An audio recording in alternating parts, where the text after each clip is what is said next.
All right, so getting back into the restaurant business is the number one thing our country is faced with today, and it seems as though we're doing it state by state. Today with me, I've got Louis Basile, and we're going to talk about how a restaurant in Arizona is reopening. This is the Barron Report. Thanks for watching. All right, so let's get into it, guys. Louis, first of all, I want to welcome you to the show. Thanks for stopping in today. Thanks, Paul. Appreciate it. And as always, hope everybody is doing well and everyone's healthy. Yeah, absolutely. So, Louis, thanks so much for joining the conversation. Let's get into some of the topics, and that is around the reopening structure for the state of Arizona. Let's kind of break down what your thoughts are. Obviously, you have many restaurants there in Phoenix and around the state. What are your thoughts in terms of how the reopening process is going to take place? I know as of today, for filming this, today is actually the day you get to reopen or potentially reopen. And what are your plans? Yeah, so yes, today is our first day that we can go back to in-store dining. So, Yep. we've been open serving takeout, delivery, and to-go orders. And so our plan, at least today, and as we speak, and I think most operators, it's fluid and it changes on a daily basis. We are planning on opening a few of our 16 restaurants for dine-in sometime next week. It could extend to the following week. And our real goal is to both assess, observe, and see what the consumer is going to do in Arizona, because reopening these restaurants is a bit like opening a new store, and Yeah. there are costs involved with that. And as we all know, our restaurant, the industry has been devastated by this, and we really need to ensure that we're doing this in not only a thoughtful way, where both our employees, we call them breadheads, and our customers are safe, however, in a fiscally responsible way, because there aren't a lot of chances to keep redoing this. And so it's going to be critical in my mind that you do it properly. And that means from menu offerings to staffing to how the dining rooms are set up to what the communication pieces are out to the guest. Yeah, for sure. I think you're dead on that in terms of it's almost like we don't get a second chance, especially some of the restaurants. I think this could either one, save them or completely close them, depending on which way the coin toss falls in terms of consumer participation back in the dining room. Let's kind of go into the Arizona guidelines. So Arizona did something that is kind of interesting, at least in my opinion, is they went with the CDC guidelines, which are fairly loose when you look at it from a restaurant operator's perspective. Was there anything that came in that kind of said, or to you, that you were surprised with or relieved with in terms of the guidelines to reopen the restaurants? Yeah. So, the Arizona Restaurant Association and the governor's office work closely on these guidelines. And I feel like they are really good for us because they allow each individual operator to be able to figure out how to keep both their employees and the consumer or their guests safe. What's really what the restaurant industry knows how to do is to keep the public safe. We've been doing that for years in terms of food safety and sanitation. And while this pandemic is something that none of us or very few have ever experienced anything close to this, I feel like with our general routines and disciplines around food safety, sanitation that are in place regardless of what's going on. We're able to take what is a framework for how you open and turn that into an actual operationally executable plan for each restaurant. Because as you know, Paul, and I think the guest knows, every restaurant's different. There's Hmm. different queuing areas, there's different seating areas, there's different ways that people do different things. And so a one size fits all approach just simply doesn't work. And it For sure. creates, in my mind, an incredibly adversarial relationship between the consumer and the restaurateur. And so, with the current guidelines, I think the consumer can decide by brand or by Hmm. restaurant if they feel like they're doing what in their mind they want the restaurant to do to feel comfortable to dine in. Yeah, for sure. And that's, I think, one of the biggest scenarios that we've looked at across the country, whether you look at Georgia or South Carolina, and now we've seen Texas starting to its reopening process. And then now even South Florida here is going to be starting their reopening process next Monday. And it's going to be interesting because I think that's the biggest issue, as you alluded to, and that is the consumer response. One, on the comeback, and we'll talk about that further in the interview, because I want to break down some of the data that you guys got on your guest survey. But the consumer comeback response, but also the issue of face coverings, because I think that's been one of the biggest issues. Arizona has opened up with no requirement but recommended. So what are your thoughts on how consumers are going to come into the stores and how you're going to be dealing with that, since you now are kind of in the middle to police the situation of mask or no mask? Yeah. So you alluded to it, and we'll get to it later. However, we did do a guest survey, and we have a large response, over 1,800 responses. So, statistically significant. And Yeah. from our perspective, it's clear that our guests want our employees, our breadheads, to be wearing face covers, and that's both in the Okay. front of the house and in the back of the house. Back of the house. From Yeah. a consumer perspective, I think, look, I'm a consumer out in the Arizona, economy right now. So I see both sides. I see the folks that don't want to wear a face cover, and feel like that's their right to do that, and I see the folks that are actually staying away from people that aren't wearing face covers or might choose not to come into establishments. I Hmm. think that there is no easy answer here. It isn't our current plan to insist that consumers or guests that come into the Wildflower wear face coverings. I think that, again, it's a very fluid situation, and we'll just have to see. I think one of the benefits of not, quite frankly, opening in store dining on the first day is that we will get to observe and to see what's going on. Clearly, this is one of the advantages to social media, in terms of you're going to be able to track and see immediate feedback from Hmm. some of the brands that open today, and I think that that will help us figure out what our position is Right. moving forward. However, I think we've read there's no easy choice here, and regardless of which way you go, there are going to be approximately half of the people that think you're making the right decision, and half the people that feel like you're making potentially not the decision that they would make. So Right. it's a tough spot for restaurateurs. Yeah, I think you're right. It hits on both sides. Obviously, the advantage is you do have at least a relief valve with the idea of curbside, takeout, delivery, things like that. So it does offer both sides of that party the ability to still engage with the restaurant. Let's get into some of the tactical considerations for Arizona that I thought were interesting. Also, curbside being off or being mentioned even in the CDC guidelines. Are you guys implementing a curbside program, and how's that going to work? Yep.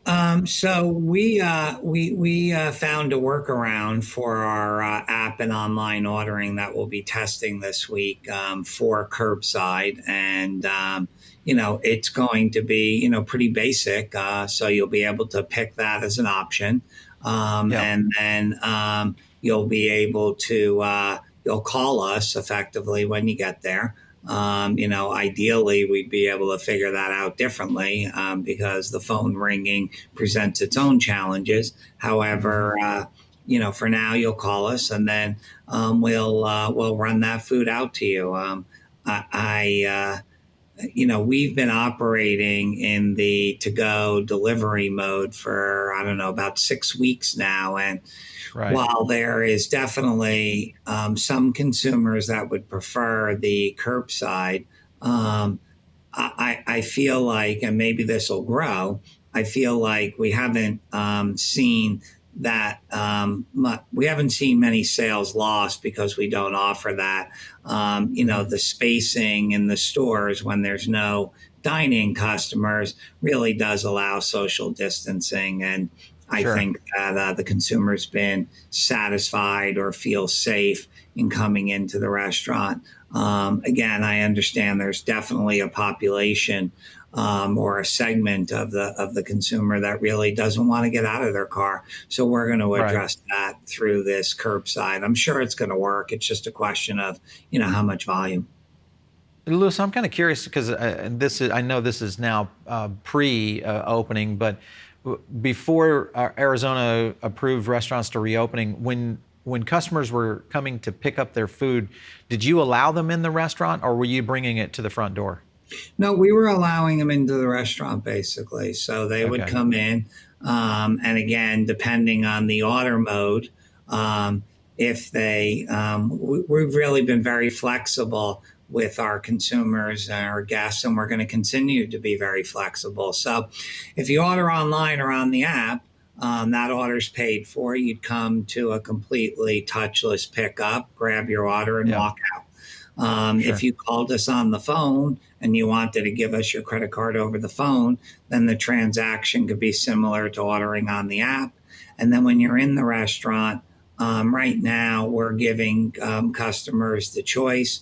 They can hand us their credit card and we'll scan it, or they can put their credit card up against the safety shield and we'll punch in the numbers.